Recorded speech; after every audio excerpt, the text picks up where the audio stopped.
గుంటూరు జిల్లాలో ఘోర రహదారి ప్రమాదం జరిగింది. నాదెండ్ల మండలం గణపవరం వద్ద జాతీయ రహదారిపై లారీ బీభత్సం సృష్టించింది. చిలకలూరిపేట నుంచి ఒడిశా వైపు వెళుతున్న లారీ తెల్లవారుజామున ఒక్కసారిగా అదుపు తప్పి రహదారి పక్కనున్న ఇళ్లు, దుకాణాలపైకి వెళ్లింది. ఈ ప్రమాదంలో ఓ మహిళ సహా 4 మృతి చెందారు.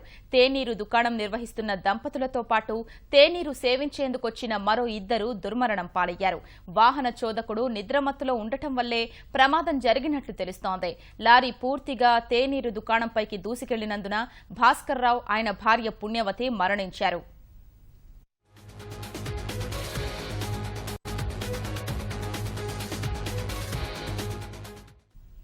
దీనికి సంబంధించిన పూర్తి సమాచారాన్ని మా ప్రతినిధి శ్రీనివాస్ మోహన్ ని అడిగి తెలుసుకుందాం. శ్రీనివాస్ మోహన్, ప్రమాదం ఎలా జరిగింది, ఎప్పుడు జరిగింది?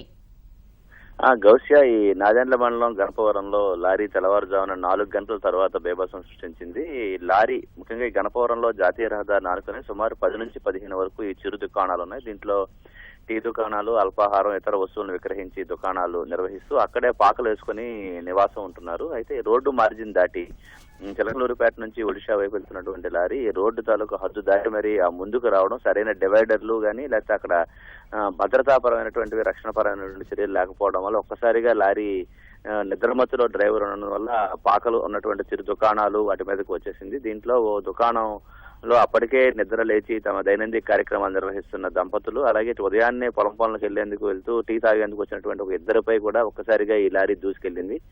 దీంతో దుకాణం నిర్వహిస్తున్నటువంటి 2 వృద్ధ దంపతులు, బోడపాటి భాస్కర్రావు, అతని భార్య పుణ్యవతి అక్కడికక్కడే మృతి చెందారు. అలాగే పొలం పనులకు వెళ్లే సమయంలో ముందుగా టీ తాగేందుకు వచ్చినటువంటి అదే గ్రామానికి చెందిన అరిగాల బుజ్జి, అలాగే మరో 40 ఏళ్ల చెందినటువంటి మరో వ్యక్తి కూడా ఈ ప్రమాదంలో ప్రాణాలు కోల్పోయారు.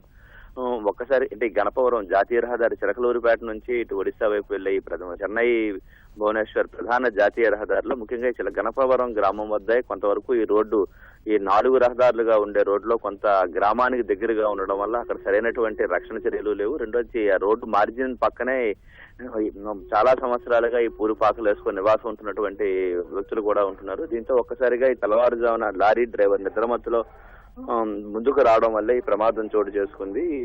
ఈ ఇంటి వెనకాతల ఈ పుణ్యవతికి సంబంధించిన బంధువులు కూడా నివాసం ఉంటున్నారు. ఒక్కసారిగా లారీ ప్రమాదం జరగడంతో వెంటనే పోలీసులకు సమాచారం అందించారు. చిలకలూరిపేట సిఐ భాస్కర్రావు, అలాగే నరసరావుపేట డిఎస్పీ నాగేశ్వరరావు, చిలకలూరిపేట సిఐ దిలీప్ కుమార్ ఆధ్వర్యంలో సహాయక చర్యలు చేపడుతున్నారు.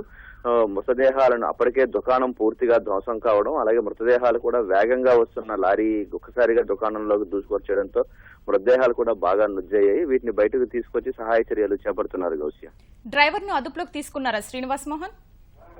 ఈ లారీ డ్రైవర్ కూడా అప్పటికే నిద్రమత్తులో ఉండడం, ప్రమాదం జరిగిన తర్వాత కూడా వెంటనే ఈ చుట్టుపక్కల వారు కూడా ప్రమాదం జరిగిన వెంటనే అక్కడ చేరుకోవడంతో లారీ డ్రైవర్ కూడా పరారయ్యేందుకు అవకాశం లేకపోయింది. అతను కూడా అదుపులో తీసుకుని పోలీసులు దర్యాప్తు జరుగుతున్నట్లుగా సమాచారం ఉంది. గౌస్య, ధన్యవాదాలు శ్రీనివాస్ మోహన్.